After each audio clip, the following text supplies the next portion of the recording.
Bom dia, irmãos. Mais um domingo que o Senhor está nos dando oportunidade para estudar a sua palavra através da escola bíblica dominical, essa maior escola do mundo, a gente costuma dizer isso.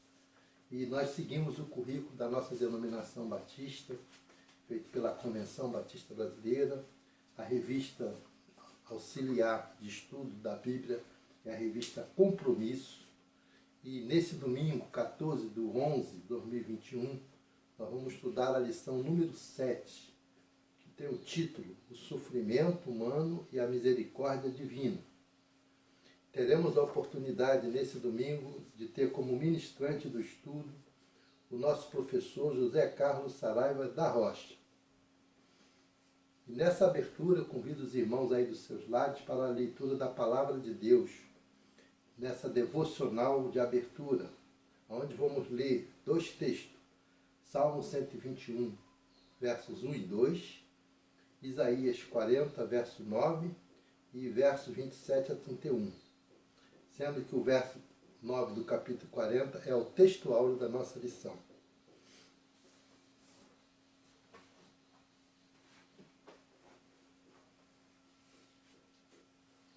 Salmos 121,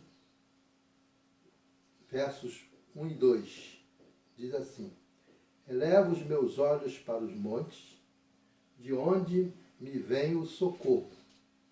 Aí eu vou corrigir aqui que é uma pergunta. Elevo os meus olhos para os montes, de onde me vem o socorro? Aí vem a resposta, no verso 2. O meu socorro vem do Senhor que fez os céus e a terra.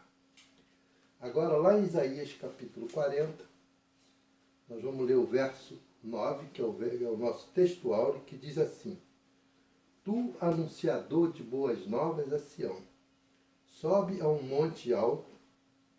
Tu, anunciador de boas novas a Jerusalém, levanta a tua voz fortemente. Levanta, não temas, e dize às cidades de Judá: Eis aqui está o vosso Deus. E agora dos versos 27 a 31, que diz assim: Por que dizes, ó Jacó, e falas, ó Israel? O meu caminho está escondido ao Senhor, e o meu juízo passa desapercebidos ao meu Deus?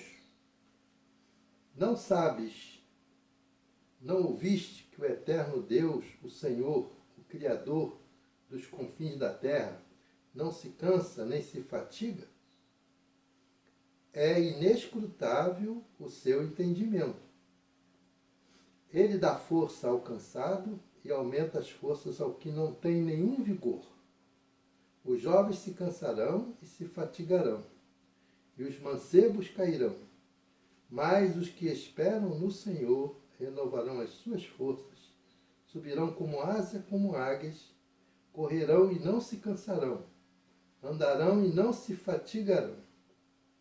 Que Deus abençoe a sua palavra lida aos nossos corações. Convido os irmãos aí dos seus lados para abrir os seus cantores, cantor cristão, no hino 451, cujo título é Os que Confiam. Vamos cantar a primeira e a segunda estrofe. Vamos ter o acompanhamento da nossa irmã pianista, Erluce Maria, e o grupo da família pastoral que vai cantar para a gente acompanhar sob a orientação deles. Após esse cântico, teremos a oração intercessória que vai ser proferida pela nossa aluna da IBD, a irmã Damaris da Silva Gomes.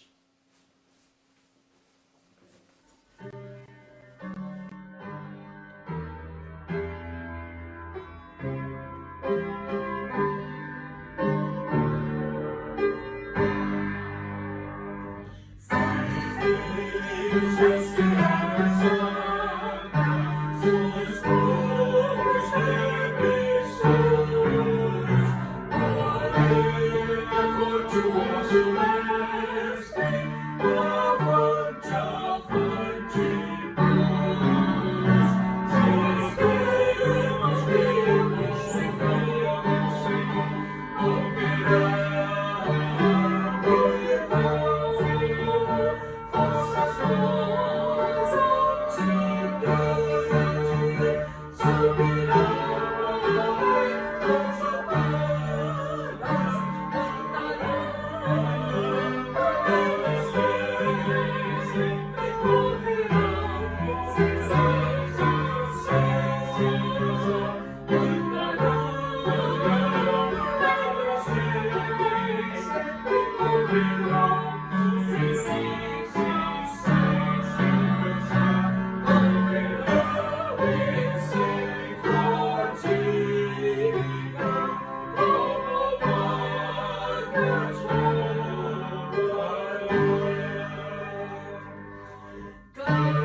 Pai, Deus Filho, Deus Espírito Santo, nós te suplicamos, ó Deus, a tua graça, a tua misericórdia sobre a tua igreja.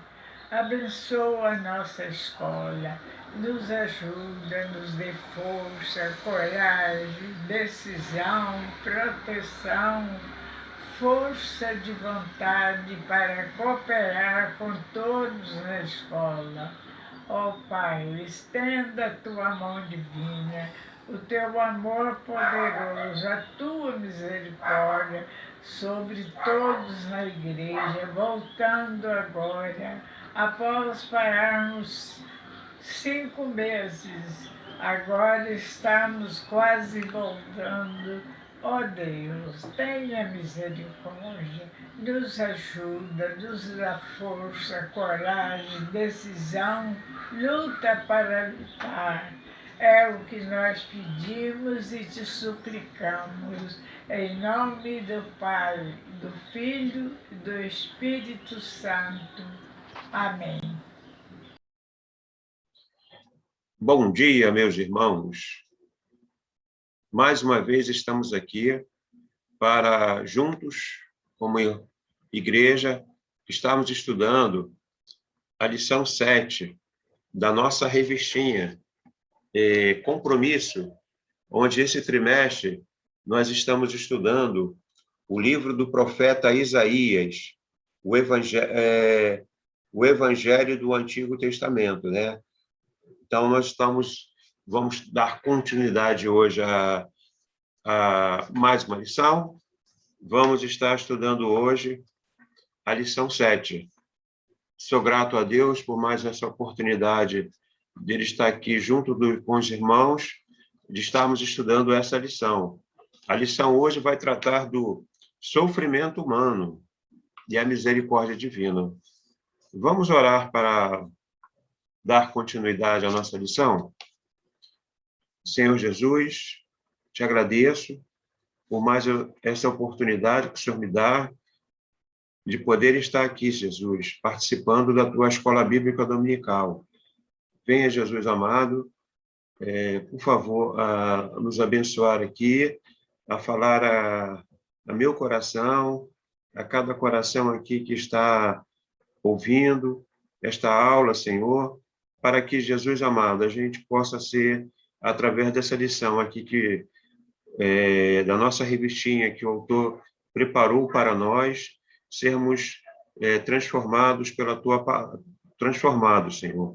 Que o teu Espírito Santo nos ajude a entendê-la, que o teu Espírito Santo nos ajude, Jesus amado, a colocar em prática em nossas vidas, ó Pai. Vamos ver aqui as experiências do profeta Isaías na sua época, Senhor, as experiências do rei Ezequias também, que assim, Jesus amado, com o exemplo do teu servo do passado, nós possamos estar continuando, trilhando aqui o nosso caminho aqui, meu Pai. Muito obrigado pelo que o Senhor tem nos dado, pelo teu amor, por tua misericórdia. Amém, Jesus. Bom, então a gente hoje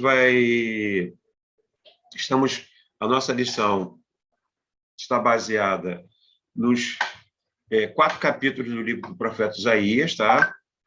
Capítulo 36, 37, 38 e 40, tá? E o texto áureo está em Isaías 40, versículo 9. Eu vou fazer agora para vocês a leitura do Isaías 40, versículo 9, tá? onde nós lemos o seguinte: Tu,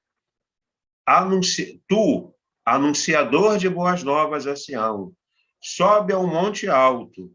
Tu, anunciador de boas novas a Jerusalém, levanta a voz fortemente.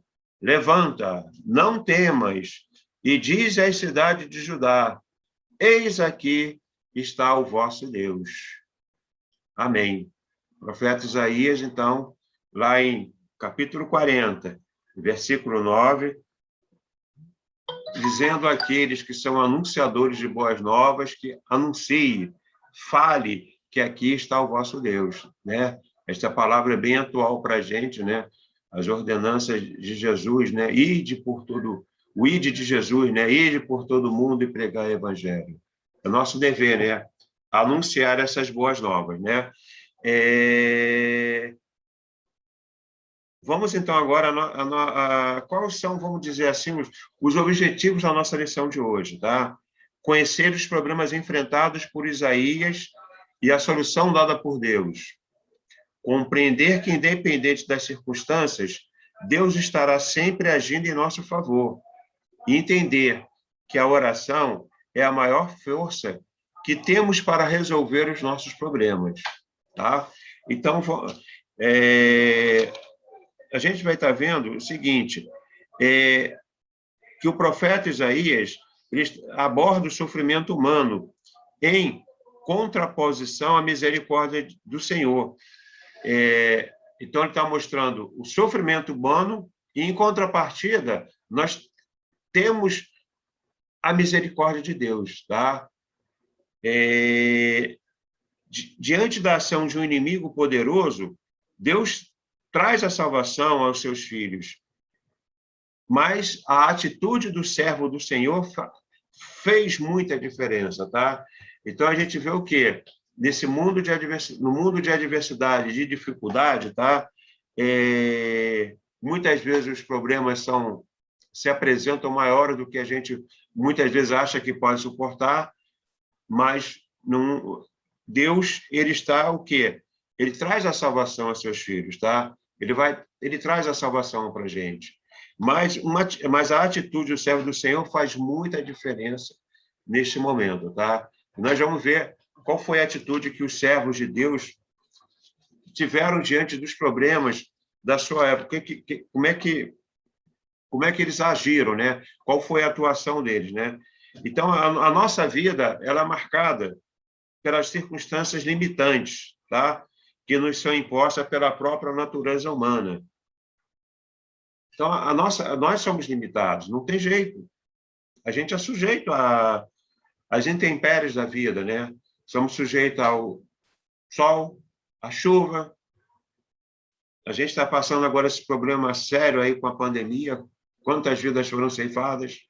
A gente está vendo que a gente não é forte, né? Um vírusinho infinitesimal, muito pequenininho, que a gente não consegue enxergar, vem e acaba com a nossa vida, né? Então, a gente está vendo que a gente, neste mundo, infelizmente, minha gente, não somos nada, né? A gente tem somos mortais, somos ilimitados, né? Mas quando surgem os problemas, né? Como é que qual a atitude que a gente assume, né? A gente vai murmurar, a gente vai se acomodar, a gente vai desanimar, né? Sentar e chorar, não tem solução.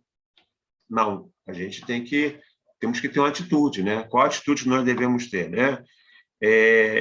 O autor da lição nos diz aqui que a atitude mais excelente é a qual? É de confiar no Senhor, tá? E a gente também, nessa lição, nós vamos ser lembrados que o nosso livramento, a cura e o socorro vem do Senhor, tá? E que ele tem cuidado do seu povo desde a criação do mundo e completará a sua obra até a consumação dos séculos, tá? Então, Deus, ele tem cuidado de nós a cada dia, desde antes mesmo da gente nascer, ele já nos conhecia, ele já sabia como nós quem nós seríamos, já nos conhece desde o ventre das nossas mães e vai cuidar de nós, tá? E tem cuidado de nós, tá? E vai continuar a cuidar de nós, tá? A gente tem que lembrar que nós temos esse Deus, ele está ao nosso lado sempre, tá? Tem um versículo da Bíblia que fala que nós somos tentados, temos as nossas dificuldades, mas as nossas dificuldades não são maiores do que aquilo que nós podemos suportar, tá? E tem um ditado popular também que fala que Deus dá o frio conforme o cobertor, né? A vida eu vejo a vida assim, né? Deus dá o frio para a gente conforme o cobertor. E ele não nos deixa tentar acima do que aquilo que nós possamos suportar, tá? Isso é que nós temos esse Deus maravilhoso que cuida de nós, que nos ajuda, tá? Bom, primeiro tópico da nossa lição está lá em Isaías, capítulo 36 e capítulo 37, tá? Senaqueribe cerca Jerusalém, a oração de Ezequias, o exército dos assírios é destruído, tá? Então, primeira lição fala, o nosso socorro vem do Senhor, tá? Está baseado aqui em Isaías 36 e 37. Tem até um salmo aqui bastante conhecido nosso que fala o seguinte, eleva os meus olhos para os montes, de onde me vem o socorro? O meu socorro vem do Senhor que fez os céus e da terra, que fez o céu e a terra, tá? Esse salmo, ele era muito cantado, muito cantado quando os peregrinos iam das suas cidades até Jerusalém, até o templo, e ali para adorar ao Senhor, e eles cantavam no caminho, né? Eles vinham cantando pelo caminho, tá? As caravanas de peregrino que saíam da sua terra, os perigos que tinham no caminho até chegar a Jerusalém, e eles iam cantando, eleva os meus olhos para os montes, de onde me vem o socorro? O meu socorro vem do Senhor, tá? Então, essa percepção que move os adoradores do passado, lá diante de Jesus nascer e do presente, é o sentimento de gratidão a Deus diante do sofrimento humano, produzido por nossas limitações e contexto de dificuldades. Deus está sempre presente nos momentos agindo em favor de seu povo, tá? Então, essa percepção que move os adoradores, do cuidado de Deus para cada um de nós, tá? Já desde o passado e no presente. A gente tem que ter essa percepção, que Deus está cuidando de nós. Elevo meus olhos para o monte, de onde me virá o socorro, né? E aqui, nesse tópico, o profeta Isaías registra uma das várias circunstâncias de ameaças vividas pelo povo em sua época, tá? Então, aqui nós temos registrado uma das experiências, assim, circunstâncias de ameaça vivida do povo da sua época, tá? Então, esse episódio em destaque retrata a invasão da grande potência síria ao reino de Judá, tá?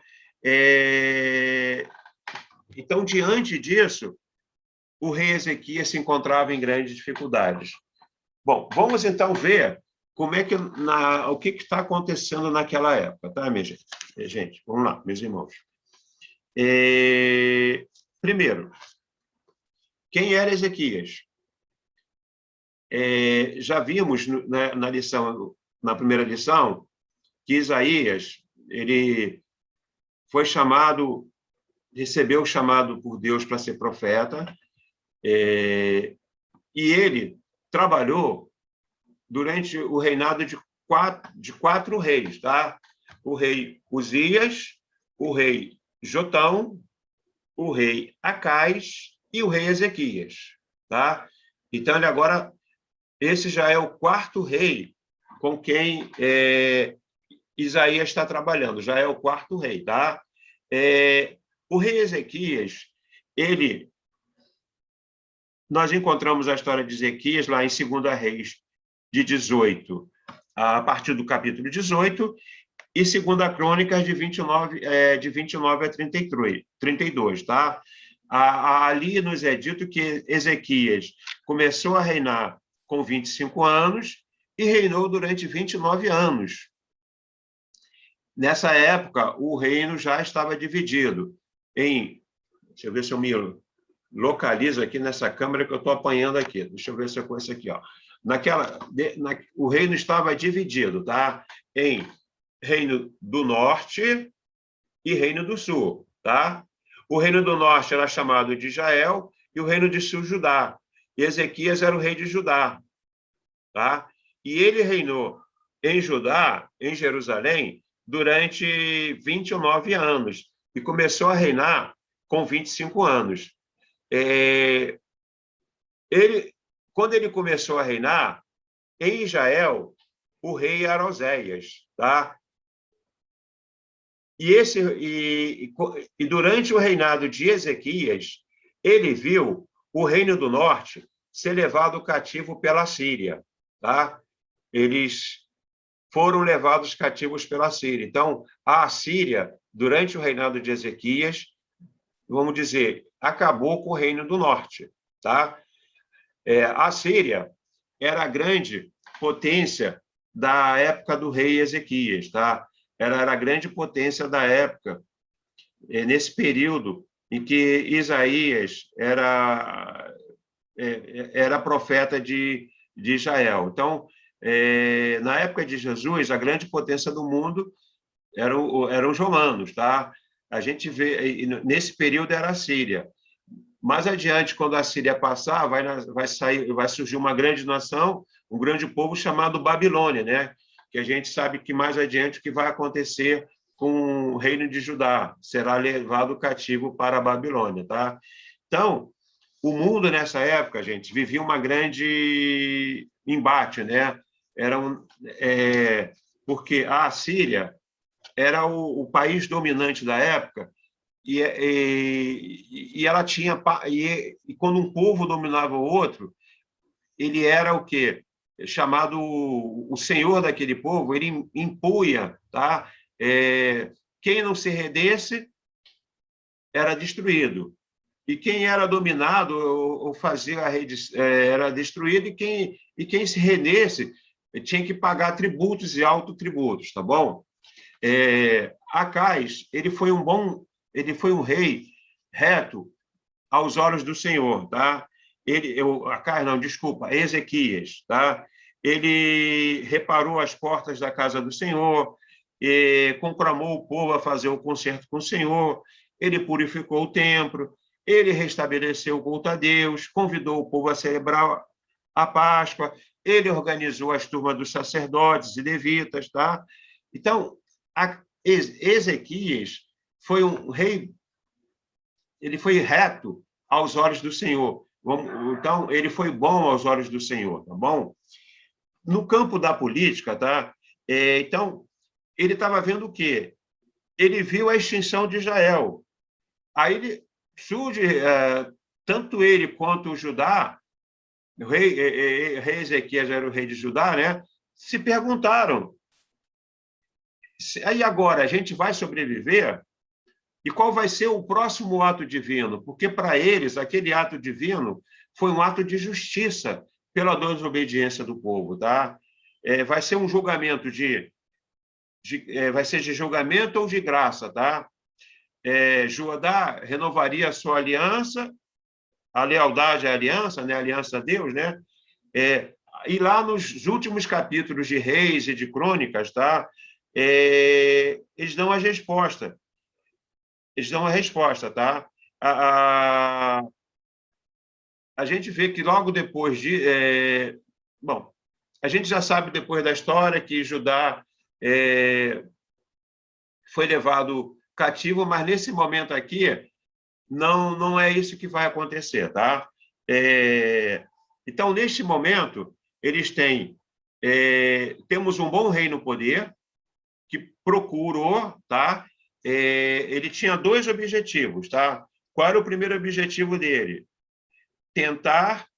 Ele tentou rompeu o domínio político da Síria, tá? E o segundo, ele tentou purificar a fé de Judá na aliança, abolindo o culto de deuses cananeus e assírios, tá? As duas tarefas estavam relacionadas, tá? Então, nesse momento, ele tinha dois objetivos: romper essa aliança com a Síria, tá? E também trazer novamente que o povo se voltasse para Deus, tá bom? E esses dois objetivos estavam interligados, porque naquela época, quando o dominador de um povo, ele exigia o quê? Que aquele que era dominado praticasse as religiões do seu Deus, né? Cultuasse também a seu Deus, quem dominou, tá? Então, eles queriam que eles deixassem a fidelidade a Deus, deixassem que eles adorassem ao único Deus e adorassem também ao Deus deles, né? Os assírios também queriam isso. Então, acabar com essa relação de domínio também tinha esse objetivo, de poder cultuar a Deus sem ter que cultuar a outros deuses, tá bom? Então, neste momento, que acontece na história do mundo, na geopolítica do mundo? O rei Ezequias viu uma oportunidade de se rebelar, porque morreu o rei lá da Síria, o Sargão, e Senaqueribe assume. E naquela época, era uma oportunidade que eles viam, né? Como quando há troca de poder, está ainda aquele reboliço, quem vai assumir, aquelas brigas internas, era o momento de se rebelar. Então, Ezequias, ele aproveita e faz isso, se rebela, tá? Só que ao se rebelar, tá? O que acontece? Ele vai fazer aliança, porque ele sozinho não vai conseguir dominar sair daquela situação, tá? Então, Ezequias não estava só em sua vontade de revoltar-se, tá? Outras nações também queriam fazer isso, que não aguentavam pagar tantos impostos, tá? E o Egito também estava ansioso por romper com a aliança com a Síria. E isso preocupou Isaías. Por quê? Que sabia que a revolta, talvez aquela revolta não ia resolver os problemas de Israel, tá? A rebelião, na verdade, traria duas consequências para Judá: uma invasão à Síria, a devastaria, e a influência de seus aliados pagãos comprometeria a sua fé na aliança. E os profetas odiavam também alianças militares com estrangeiros, especialmente com o Egito, tá? Isso equivalia à rejeição do Êxodo. O Senhor de Israel havia provado ter domínio sobre o faraó e seu exército nas pragas e no Mar Vermelho. Confiar na ajuda do Egito era mostrar que o povo de Judá perdera a confiança no Deus da aliança outrora vitoriosa. Tá? Então, o rei Ezequias, neste momento, tá? Ele ouviu, em vez de... Isaías não queria que ele fizesse aliança com o Egito. Tanto é que tem textos que falam que ele condena essa aliança do Egito. Tá? Se a gente for ver Isaías 31:3, quem desce ao Egito sem me consultar, buscando refúgio em Faraó, e abrigo à sombra do Egito, mas o refúgio de Faraó se vos tornará em vergonha, tá? E em confusão. Então, Isaías já havia falado disso. Não façam aliança com o Egito, tá? Porque os profetas temiam aliança com o povo estrangeiro, porque eles iriam ter contato com o povo estrangeiro, já sabia que o povo de Israel não era tão fiel a Deus, né? E eles iam então se eu estou fazendo aliança com aquele povo, vai começar a adorar o Deus daquele povo, né? E fazer aliança com o Egito era como é que fala? Era rejeitar o Êxodo. Lá eles foram escravos no Egito e queriam fazer aliança com o Egito, né? E eles viram, eles não viram todo o poder de Deus para tirar o povo do Egito. Eles deixaram de confiar em Deus, na força de Deus, e confiar em carros e em cavaleiros, né? Em carros fortes, né? É isso que o povo estava fazendo, né? Mas nesse momento, Ezequias decidiu ouvir os conselhos dos seus conselheiros políticos favoráveis ao Egito, ao invés de atender o conselho de Isaías, tá? Ele fez isso. Em vez de ouvir o profeta Isaías, ele preferiu ouvir o conselho dos seus conselheiros políticos, que são conselheiros que queriam aliança com alguém forte, capaz de derrotar a Síria, né? Isaías, vocês estão rejeitando a Deus. Deus já provou para vocês, tirou a gente libertou-nos do Egito, derrotou o faraó. Vocês querem de novo essa aliança, né? Nisso tudo, vamos dizer, eles se prepararam para aquele enfrentamento, tá? Se prepararam como, tá bom? Eles fizeram, ele armou o povo, ele tampou vamos ver, ele tampou as fontes de água fora da cidade, tá? Para que quando os assírios chegassem não tivesse água para beber, tampou as fontes d'água. Ele fez canais, tá? Que levaram água até dentro da cidade, tá? Porque numa guerra dessa eles iam ficar muito tempo cercados, não teriam água. Então ele se preparou para a guerra, tá? Ele aumentou o armamento, preparou o povo, tá? Animou o povo, como a gente vê em 2 Crônicas 32:7, Ezequias falando com o povo. Vamos ver o que Ezequias falou com o povo em 2 Crônicas 32:7. Ele fala: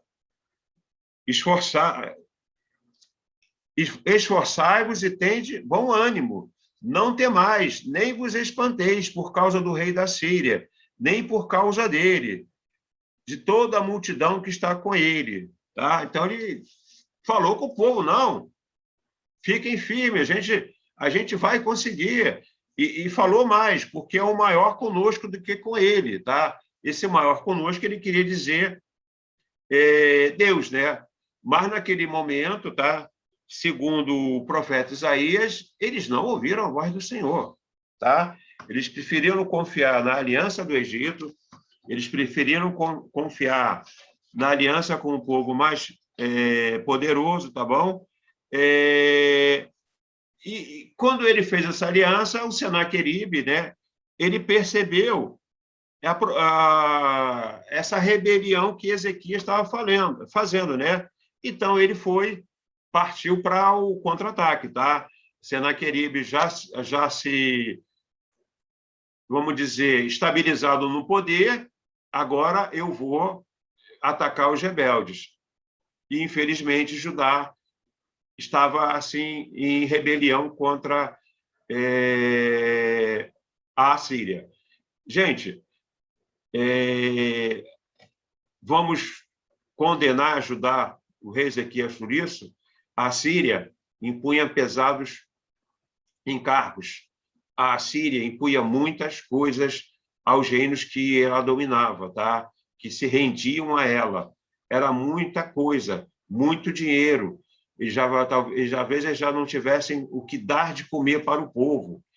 Eles tinham que, de uma maneira ou de outra, eles estavam tentando se libertar disso, né? O problema foi a escolha, a maneira como eles escolheram para fazer isso, tá? O profeta Isaías falou: não façam aliança com o Egito, não faça isso, confia no Senhor, Deus vai, de uma maneira, nos dar a vitória. Eles não preferiram ouvir o profeta Isaías, né? Na nossa vida também pode ser assim, muitas. Não, aquilo ali, esse caminho aqui, olha só, eu vou me aliar aqui porque essa pessoa tem sabedoria, essa pessoa é forte, essa pessoa é rica, é isso, aquilo outro. Mas será que essa aliança que vai ser... A gente tem que observar, primeiro, pedir conselho a Deus. Segundo, será que aquele alguém que a gente vai se aliar é alguém temente a Deus, é alguém ético, alguém correto, né? Alguém que, de fato, vai, na hora tem condição, de fato, né? de ajudar no momento. Então, a gente tem que analisar tudo isso. E, naquele momento, acho que faltou isso, né? Isaías aponta que faltou isso, né? E eles não ouviram Isaías, tá? Então, Senaqueribe vai e vai, então, atacar, né? Vai reprimir a rebelião, tá? O que acontece? O povo todo se preparou, estava pronto para o ataque. Não, já nos aliamos com o Egito, tampamos as fontes, tem água aqui para a gente beber, o povo está armado, tampamos os buracos do muro. Só que quando eles viram o exército assírio chegar e as ameaças ditas, tá? Lá em Isaías 36:4 começa, né? Ora, dizei a Ezequias, assim diz o grande rei, o rei da Síria. Que confiança é essa que tu manifestas? Está confiante assim por quê, Ezequias? Quem é você? Né? Quem é você para se confiar? Eis que confias naquele bordão de cana quebrada, a saber, no Egito, que se alguém se apoiar nele, lhe entrará pela mão, lhe furará? Assim é Faraó, rei do Egito, para com todos que confiam nele. Um bordão de cana quebrada, vamos dizer, deve ser vamos dizer que essa caneta tem um bordão. Aí você vai apoiar a tua mão nesse bordão para apoiar. Só que ele é de cana quebrada. Na hora que você apoiar aqui, ele vai furar a tua mão. É isso que ali o Senaqueribe chamou o Egito de bordão de cana quebrada, que na hora que você apoia a mão, ele fura a sua mão, tá? Então não era de confiança, tá? E Senaqueribe sabia disso, tá? E em 14, ele também fala, assim diz o rei, não vos engane, Ezequias, porque não vos poderá livrar. E no 15 ele fala, nem tampouco Ezequias vos faça confiar no Senhor, dizendo, infalivelmente nos livrará o Senhor, e esta cidade não será entregue nas mãos do rei da Síria. Então, essas palavras ditas pelo rei da Síria, meus irmãos, na hora que eles viram aquele exército todo, o povo viu o exército todo em volta cercando a cidade, aquele exército poderoso, com muito mais gente do que tinha dentro da cidade, eles gelaram, eles tremeram, a sua força foi embora, tá? E a gente lembra quando Pedro estava andando sobre as águas para encontrar Jesus, e quando ele olhava para Jesus, ele conseguia andar, mas quando ele olhou para o lado para ver as ondas, ele começou a afundar. Ali o povo, eles olharam para dificuldade, eles olharam para o exército inimigo que estava atacando, eles deixaram de olhar para Deus, tá? Eles já não tinham, infelizmente, eles preferiram confiar na aliança, preferiram confiar na aliança com o Egito, apesar de Ezequias ser um bom rei, de ter feito, reestabelecido, consertado as portas do templo, reestabelecido o culto ao Senhor, convidado o povo a fazer a Páscoa, ele não ouviu a Deus na hora da sua aliança. Senhor, o que eu faço? O que eu vou fazer? Então, naquele momento, o povo todo ficou arrasado, tá? E agora? Virá o julgamento de Deus, né? Ezequias, agora o que Ezequias faz? Naquele momento, gente, o que a Síria estava oferecendo para eles? Lá no versículo 16, 17 fala, não deis ouvidos a Ezequias, porque assim diz o rei da Síria, aliai-vos comigo e saí a mim, e coma cada um da sua vide, da sua figueira, e beba cada um da água da sua cisterna, até que eu venha e vos leve para uma terra como a vossa, terra de trigo e de mosto, terra de pão e de vinhas. Naquele momento não adiantava mais, não, eu vou pagar tributo a você, não faz guerra comigo não, deixa eu ficar aqui quietinho no meu lugar que eu vou te pagar, eu vou trabalhar para te pagar, não. Naquele momento vem fazer paz comigo, mas tu não vai morar mais na tua casa não. Eu vou te levar para outra terra que nem eu fiz com Israel. você vai sair daqui dessa tua terra e vai para outra. Eles iam fazer a mesma coisa que fizeram com Israel, tá? Eu não, outra coisa aqui, o grande erro, vamos ver aqui de Senaqueribe. Qual foi o grande erro de Senaqueribe neste momento? No versículo 15. Nem tampouco Ezequias vos faça confiar no Senhor, dizendo: infalivelmente nos livrará o Senhor, e esta cidade não será entregue na mão do rei da Síria. Senaqueribe, com essas palavras, não estava desafiando a Ezequias. Ele desafiou ao Deus de Israel. Ele falou que o Deus de Israel não tinha o poder de libertar aquele povo das mãos dele. Isso nos faz lembrar o que vai acontecer no futuro, quando os 4 amigos de Daniel, os 3 amigos, né, Sadraque, Mesaque e Abidnego, os amigos de Daniel, quando forem lançados lá na fornalha de fogo ardente, vão falar: Senhor, rei Nabucodonosor, nós não vamos te adorar. Mesmo que a gente morra, a gente não vai te adorar, mas saiba que o nosso Deus tem o poder de nos libertar, se Ele quiser. E Ele quis libertar o povo, libertar aqueles amigos.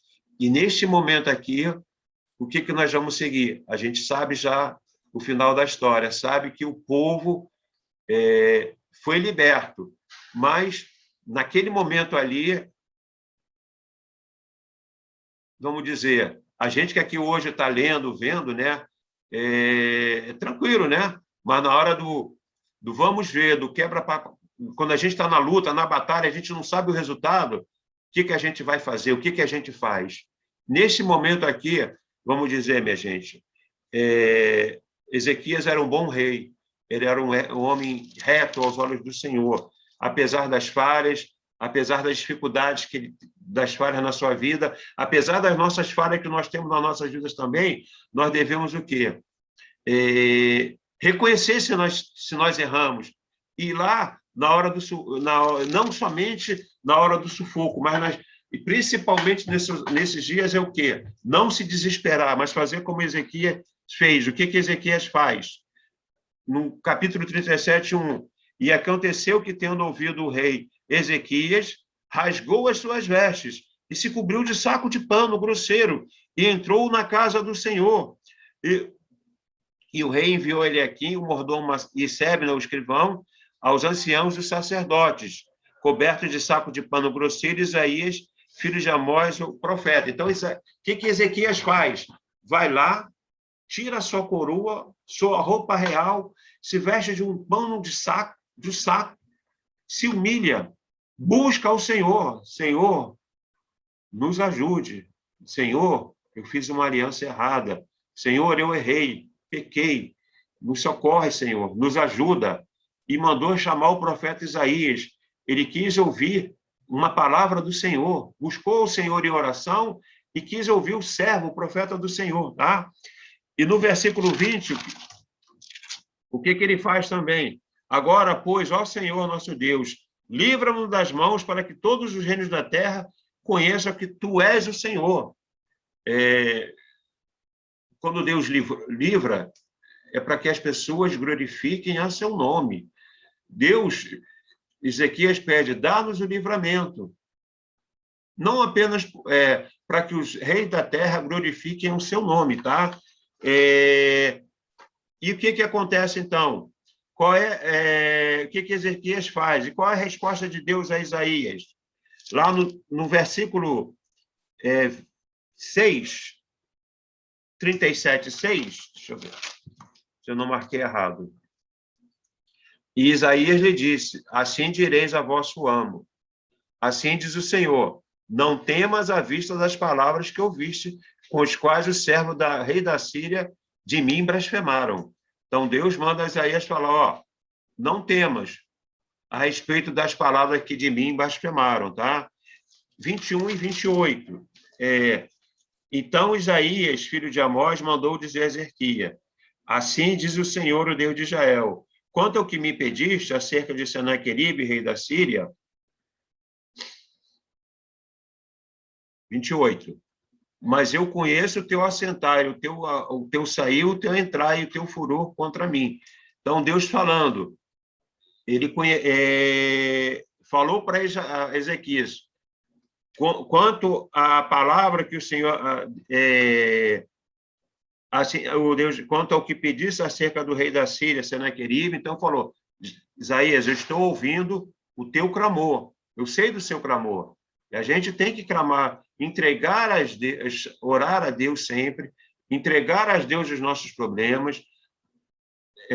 Mas Deus não conhece tudo? Sim, Deus conhece tudo, sem a gente precisar abrir a boca, sem a gente precisar, Ele conhece tudo, mas a gente tem que buscar o Senhor, a gente tem que orar, né? Devemos orar sempre. A gente tem que entregar os nossos... Isso nos traz... não é para o bem de Deus, não, é para o nosso bem. Quando a gente ora a Deus, gente, a gente não sabe, é uma paz, é uma tranquilidade, quando a gente sabe que a gente entregou os problemas na mão do Senhor e que o Senhor está cuidando dele, tá? Qual a resposta que Deus vai dar, gente? É sim, não, ou espera. Isso é de acordo com a vontade do Senhor, tá? Mas só o fato da gente entregar os nossos problemas na mão de Deus, isso nos dá uma tranquilidade, tá? Então, o que fez Ezequias orou, buscou o Senhor e pediu uma palavra do Senhor. O que faz Isaías? Diz a palavra do Senhor a Ezequias. E o que o Deus fez? E o que Deus faz? Qual foi o agir de Deus? No capítulo 37, versículo 36 e 37. Vamos ver. Então saiu o anjo do Senhor e feriu no arraial dos assírios a 185.000. Quando se levantaram pela manhã cedo, eis que tudo eram corpos mortos.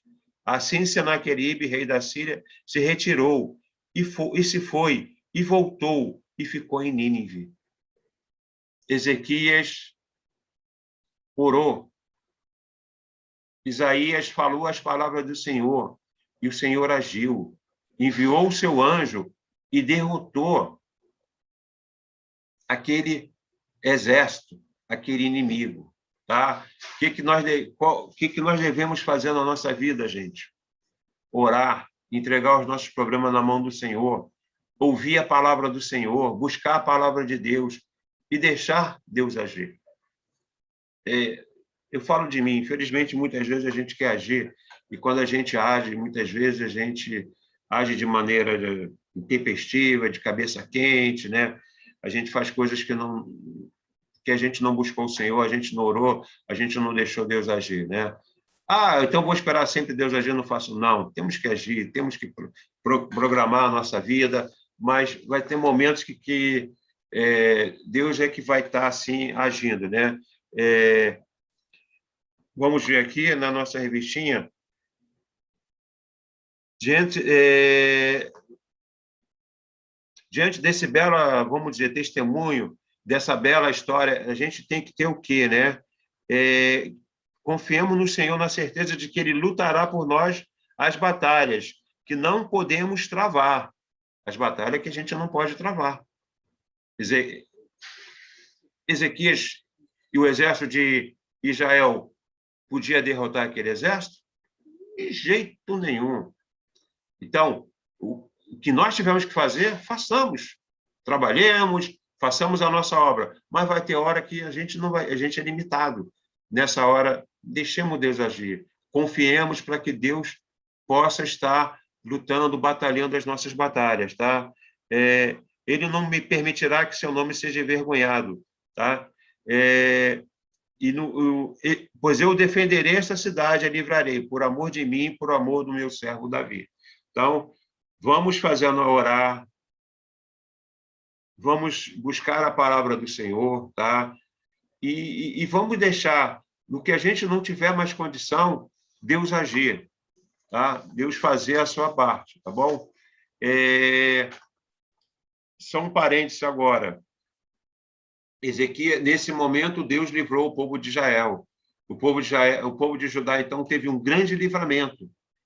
Mas, infelizmente, a história mostra que, depois do rei Ezequias, veio um mau rei, Manassés. Depois veio outro bom rei.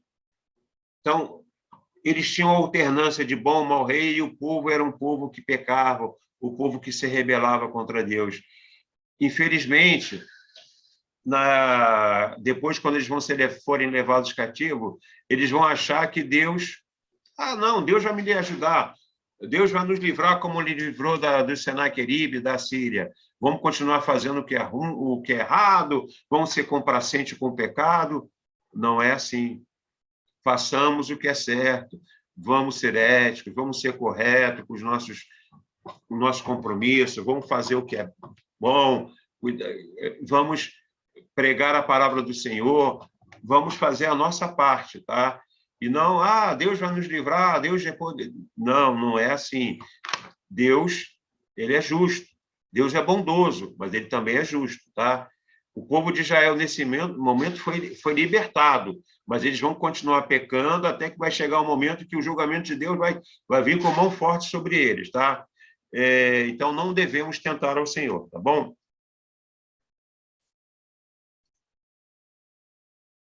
Vamos partir agora para o segundo tópico da nossa lição. A nossa cura vem do Senhor, tá? O que acontece agora aí? Ezequias, depois de ter conseguido conquistado essa grande vitória política do povo contra o rei da Síria, ele passa por um problema pessoal em sua vida, tá? Ezequias se viu diante de uma doença, tá? E uma doença mortal, tá? Vamos ver, então, o que acontece. Nós temos lá no capítulo 38, a doença de Ezequias é a sua cura maravilhosa. Naqueles dias, Ezequias adoeceu de uma enfermidade mortal. E veio a ele Isaías, filho de Amós, o profeta, e lhe disse: assim diz o Senhor, põe em ordem a tua casa, porque morrerás e não viverás. Tá? Então, ele fica doente, o Ezequias, né? E vamos ver. E recebe essa palavra de Isaías. Ele pensou, Isaías vem aí, ele vai dizer coisa boa para mim, que eu vou ficar bom. Vai ser bom para mim. Isaías, vem cá. Ezequias, tu está doente. Põe a tua casa em ordem, porque você vai morrer. Dura palavra para o Ezequias, né? Então, vamos lá. As doenças, a nossa cura vem do Senhor. As doenças são uma evidência da finitude humana e demonstram a nossa incapacidade de superar todas as dificuldades que nos são impostas pela vida. O leito da enfermidade, geralmente, tem sido um importante local de encontro do ser humano com seu Criador. Uma oportunidade de reconhecimento da nossa pequenez e de total dependência de Deus. Na doença, somos todos nivelados. Na doença não existe pobre ou rico. Não existe, não. Dependendo da doença que for, não importa a riqueza que você tiver. Logicamente, existe uma desigualdade social em que quem tem condições tem como pagar um plano de saúde, tem como cuidar-se melhor, fazer um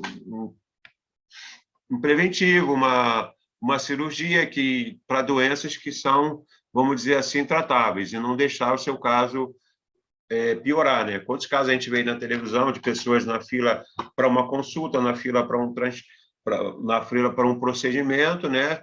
Dependendo da saúde pública, não encontra. Quanto uma pessoa que tem um plano de saúde já não precisa demorar tanto, consegue fazer isso mais rapidamente e não ter o seu caso piorado, né? Mas tem determinadas doenças que a gente, não importa o quanto a pessoa tem de dinheiro, né? A gente vê pessoas aí ricas, né, morrendo, né? Então, não tem jeito, nessas horas, determinadas as doenças vêm para rico e para pobre, né? Não existe isso, nós somos todos nivelados. E são nessas horas que a gente vê o quanto a gente é pequenino, quanto a gente não é nada.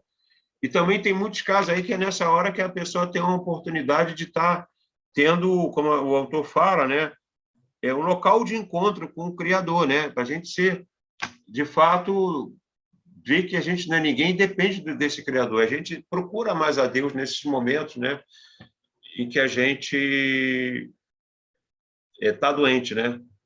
Eu tinha um irmão deficiente físico, O irmão tinha doença, minha mãe muitas vezes procurava igrejas atrás da cura do meu irmão. A gente fomos em muitas igrejas, né? Essa época não era ainda da igreja, não era ainda, vamos dizer, crente, né? Lá meus 12 anos, eu entrei na Igreja Batista aos 16 anos, né? Na Igreja Batista Cadete. Eu estou com 57, desde os 16 anos lá. Então, antes disso, meu irmão de deficiência física, a gente foi em muitas igrejas atrás da cura do meu irmão, né? Depois, meu irmão, a gente foi na igreja também batista comigo, mas ele veio a falecer, né? Mas a gente procurou, minha mãe e a gente procurava a cura, né? Então, quantas vezes as pessoas procuravam Jesus para ser curado de uma doença, né? Se é errado? Não. A gente tem que recorrer a Deus, é Jesus, não tem outro para quem a gente tem um socorro. É como eu falei no tópico anterior, fazer a nossa parte, a medicina, os médicos estão aí, tomar os medicamentos, fazer o cuidado, mas na hora que o médico não tiver não só na hora que o médico não tiver que fazer, né, mas pedir a bênção do Senhor no tratamento, né, a gente ora para isso, né, e tem tratamento que o médico vai dizer, não tem jeito, nessas horas sim, é clamar o Senhor, é clamar Jesus, não tem jeito, é como Ezequias fez antes lá de Senaqueribe, é tirar o manto, né, a coroa, botar o pano de saco e clamar o Senhor, né? Então, quando Isaías falou para Ezequias, você vai morrer, banha a tua casa em ordem, o que Ezequias faz? Ele se virou e olhou, e virou Ezequias o rosto para a parede e orou o Senhor. Ele não tinha o que fazer no meio da cama, virou para a parede. Em vez de olhar para ali, para o mundo, ver as coisas, ele olhou para a parede. Né? O rosto para a parede e orou o Senhor. Ali ele não via nada. Senhor, só tem a ti, eu não tenho mais nada aqui na minha frente, me ajuda. Né? Senhor, lembra-te, peço, de que andei diante de ti em verdade e com o coração perfeito fiz que era reto aos teus olhos. E chorou Ezequias muitíssimo. Tá? Então veio a palavra do Senhor Isaías dizendo, vai, e diz Ezequias, assim diz o Senhor, o Deus de Davi, teu pai, ouvi a tua oração e vi as tuas lágrimas. Eis que acrescentarei aos teus dias 15 anos. Então, ali, deixa eu ver, aqui na revistinha. Essa foi a experiência do rei Ezequias, que se viu diante da realidade da morte pós por uma doença. A visita do profeta à sua casa naquela ocasião da enfermidade não trouxe, né, a primeira visita, né? Necessariamente o bálsamo tão esperado, né? Põe em casa a tua ordem, né? Então são as circunstâncias com as que somos levados a um total quebrantamento diante de Deus, pois sabemos que somente Ele pode mudar a nossa história. Diante desse relato, podemos aprender pelo menos 3 lições que são permanentes, tá? Então, Ezequias ali, mesmo sendo rei, mesmo tendo todos os recursos a seu alcance na sua época, não tinha condição, e ele era um bom rei, ele cultuava o Senhor, ele fazia, não apenas ele cultuava, mas levava os outros a cultuar ao Senhor, a celebrar a Páscoa, a tudo. Então, ele era um bom, e nesse momento, então, ele pede a cura a Deus e o Senhor o contempla com a cura, e fala para Isaías, né? Então veio a palavra do Senhor Isaías, vai e diz a Ezequias, assim diz o Senhor, o Deus de Davi, teu pai, ouvi a tua oração e vi as tuas lágrimas e acrescentaria a 15 anos, né? Então a gente tem 3 circunstâncias, né? Que ele quer passar aqui para a gente. Primeiro, o profeta é a boca de Deus, portanto, ele é um instrumento para o anúncio da palavra de Deus. O profeta, ele não fala por si, ele fala por Deus, tá? Após a oração do rei Ezequias, a palavra do Senhor veio a Isaías novamente dizendo, né, que eu tinha ouvido a oração, queria viver mais 15 anos, tá? E há pouco instante, Isaías tinha dito, você vai morrer, põe a tua casa em ordem. Agora, eu vou voltar lá e dizer que ele vai viver? Ué, eu falo uma coisa, depois vou falar outra, né? Então, mas não houve orgulho no Isaías, tá? No profeta Isaías, de ser contrariado, de ter que mudar a mensagem que ele imediatamente tinha dito, tá? Mas por quê? Ele é um servo do Senhor, ele é um servo de Deus, tá? Qual é a segunda lição que podemos aprender? A súplica de um justo é muito eficaz, tá? É o que a nossa lição fala. Isso está lá em Tiago. Deixa eu ver, Tiago. Tirei aqui da revistinha, né? Me perdi.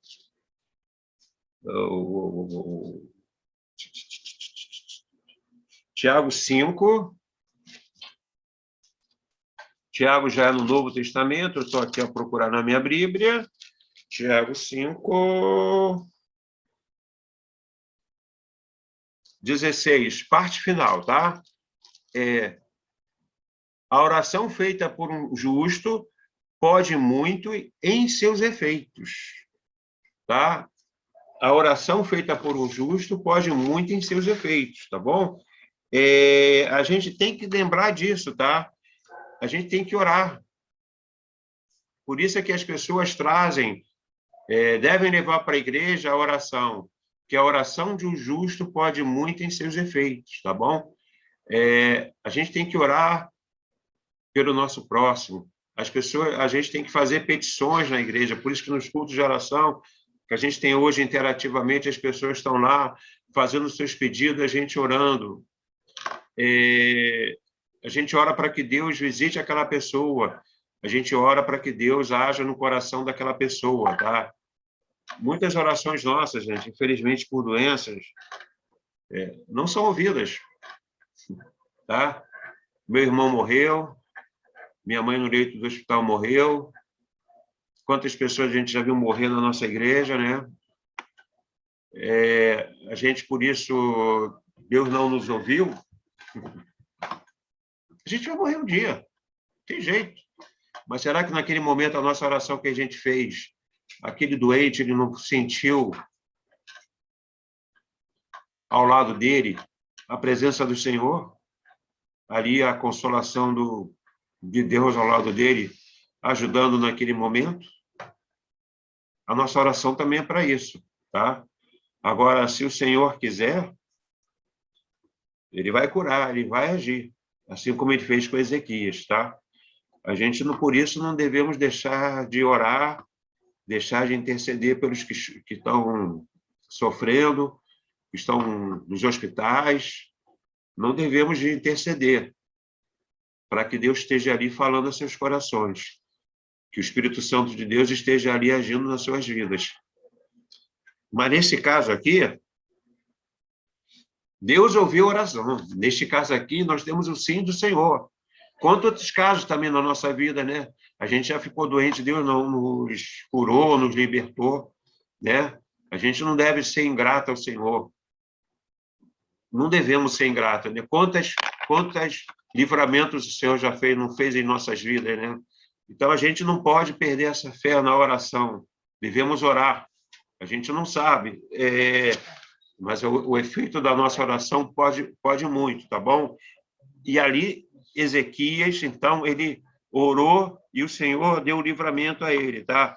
O rei não foi buscar... na verdade, ele buscou, né? Mas os médicos já não podiam fazer mais nada, tá? Ele buscou, sim, tá? Na hora que ele foi desenganado, ele buscou o Senhor. Ele orou, tá? Devemos confiar, né? E, por fim, somos lembrados que, diante da misericórdia do Senhor sobre a nossa vida, precisamos ter uma atitude de gratidão. A gente deve agradecer ao Senhor. E o rei Ezequias agradeceu a Deus. Agradeceu por aquela doença curada, né? Aqueles 10 leprosos foram curados por Jesus, né? Somente um voltou para agradecer. Mas devemos ser gratos a Deus sempre. Obrigado, Senhor, por mais um dia de vida, porque eu estou acordando. Obrigado, Senhor, porque eu estou dormindo, porque eu trabalhei hoje. Obrigado por minha família. Todo dia a gente tem que agradecer a Deus, né? Todo dia, tá? E Ezequias entoou um cântico, né? Ação de graça ao Senhor, né? A gente deve também entoar um cântico de ação de graça ao Senhor, né? Devemos fazer isso também, né? Ezequias orou ao Senhor suplicando com lágrimas pela misericórdia do Senhor e alcançou êxito, tá? E ele agradeceu a Deus. Devemos ser gratos assim como foi, né? Agora a gente está na parte final da nossa lição, que fala o nosso livramento vem do Senhor, né? É onde está o nosso texto áureo, né? Deixa eu voltar lá para Isaías 49, o nosso tempo. Eu já estou falando aqui há muito tempo, né? Vocês já não devem estar já mais aguentando me ouvir falar, mas vamos lá, né? O livramento prometido ao povo de Israel, né? Lá em 9 fala: Tu, anunciador de boas novas, ancião, sobe ao monte alto, tu, anunciador de boas novas a Jerusalém, levanta a voz fortemente, levanta, não temas, e diz à cidade de Judá: Eis aqui está o vosso Deus, né? O nosso texto áureo está aí, né? Demonstra o livramento do povo de Deus diante dos momentos difíceis, tá? É uma promessa de livramento de Deus diante dos momentos difíceis, tá? O povo viveu um momento muito difícil em Israel, mas eles foram libertos, por causa do erro deles, eles foram levados cativos, tá? E a gente vê aqui, tá? Eles voltaram para o exílio. O que eu quero falar aqui? Não tem muito mais o que falar. Tem que falar o seguinte: Isaías teve um encontro com o Senhor lá no capítulo 6. Mas ele, antes disso, ele já era um servo de Deus. Ele já estava lá. E ele passou ali por um momento de renovação, né? Aquele de encontro com Deus. Que a nossa vida a gente possa, a cada dia, renovar essa aliança com Deus, renovar essa nossa confiança em Deus, né? Para quê? Para quê, gente? Para que a gente possa, a cada dia, como lá no final fala, né? A vida é feita de recomeço quando confiamos no Senhor. Que a cada dia a gente tem um recomeço com o Senhor. Para quê?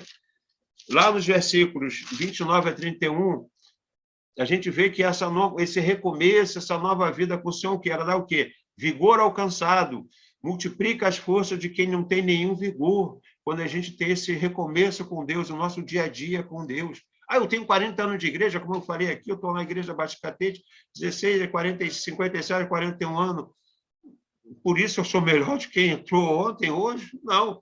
Eu já falei uma vez lá na igreja, a única coisa que eu possa ter de vantagem para quem entrou é que eu sei o horário dos cultos, eu sei onde é o banheiro, eu sei onde é aquilo. Não sou melhor do que ninguém. Ninguém é melhor do que ninguém. Eu posso, talvez, conhecer um pouquinho mais a Bíblia, saber que a história de Jesus está no Novo Testamento, saber que de Jonas, de Isaías está no Velho, mas não sou melhor do que ninguém, de quem está entrando agora ou não. Então, a cada dia a gente tem que ter um recomeço. Quem tem 1 ano na igreja, 2 anos, a gente tem que voltar sempre àquele nosso primeiro amor com Jesus. Para quê? Para que as nossas forças se renovem a cada dia, tá? Os jovens se cansarão e se fadigarão, os jovens certamente cairão, mas os que esperam no Senhor renovarão as suas forças, subirão como asas, como águias, correrão e não se cansarão, caminharão e não se cansarão.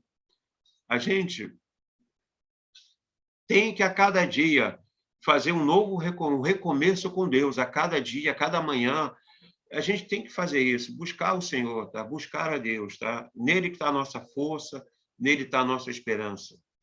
Gente, nós somos, como a lição fala, né? O sofrimento humano é a misericórdia do Senhor. A gente vai estar aqui nessa vida sempre sofrendo. Deus manda o sol para bons e maus, a chuva para bons e maus. Não tem jeito, nós estamos aqui, né? Vai ter o sofrimento. E nós temos a misericórdia do Senhor. Qual é a nossa atitude aqui? Diante das dificuldades, é que vai fazer a diferença na nossa vida. Busquemos ao Senhor, oremos, entregamos a nossa vida a Deus, confiemos nele, busquemos ele a cada dia. Obrigado, gente, por estarem assistindo. Obrigado ao Senhor Jesus por mais esta oportunidade de estar aqui falando com vocês. Até logo. Nesse encerramento da nossa escola bíblica dominical desse domingo, queremos comunicar que teremos logo mais um encontro interativo às 18 horas no Zoom. esse encontro ele tem uma finalidade, é dar oportunidade nesse período que nós não estamos podendo ter a EBD presencial, de nós fazermos uma interação, um compartilhamento, né?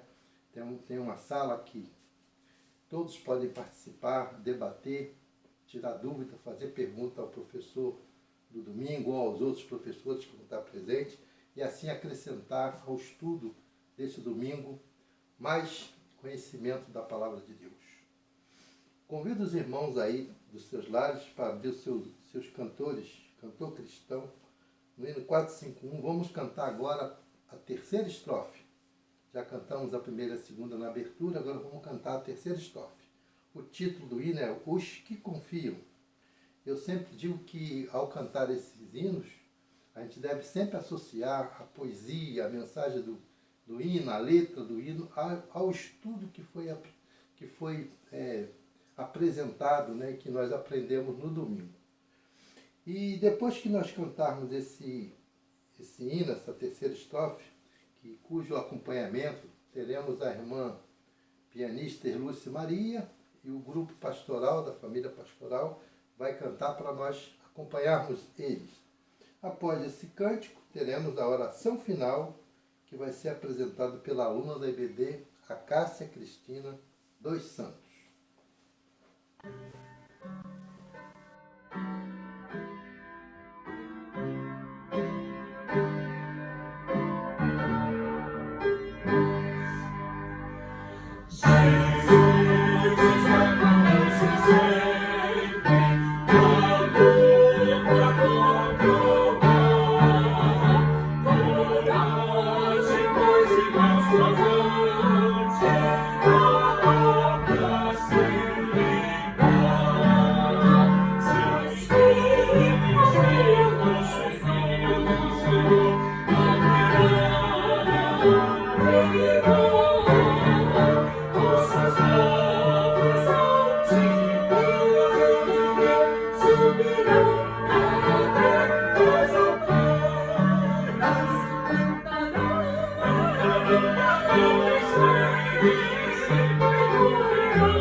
Senhor Deus, muito obrigado, Senhor, por mais esse dia na Tua presença, Senhor, que o Senhor nos concede aqui, Senhor, diante de Ti. Muito obrigado, Senhor, pela presença de cada um aqui, Senhor, por essa aula, Senhor, abençoada, Senhor, que o Senhor tem nos fortalecido, Senhor. Muito obrigado por tudo, nos abençoe, nos dê um excelente dia na Sua presença, Senhor. Que a gente possa ter mais aprendido, Senhor, sobre a Tua palavra, Senhor. Que abençoe cada um, Senhor, aqui presente. Nos abençoe, Senhor. Que o Senhor nos conceda, Senhor, saúde e tranquilidade, Senhor, no decorrer do dia, Senhor. Abençoe aqueles também que se encontram enfermos, Senhor, da nossa igreja também, Senhor, do mundo geral. Abençoe cada um, Senhor. Visita o coração de cada um, Senhor, aqueles que também não estiveram aqui conosco, mas que o Senhor possa estar visitando cada um, Senhor. Muito obrigado por tudo, perdoa nossos erros, nossas falhas. Senhor, nos abençoe, Senhor, a cada dia nos dê entendimento para que a gente possa crescer, Senhor, perante a Sua palavra, Senhor, que a gente possa fazer o melhor para Ti, Jesus. É a oração que eu te faço, em nome de Jesus, amém.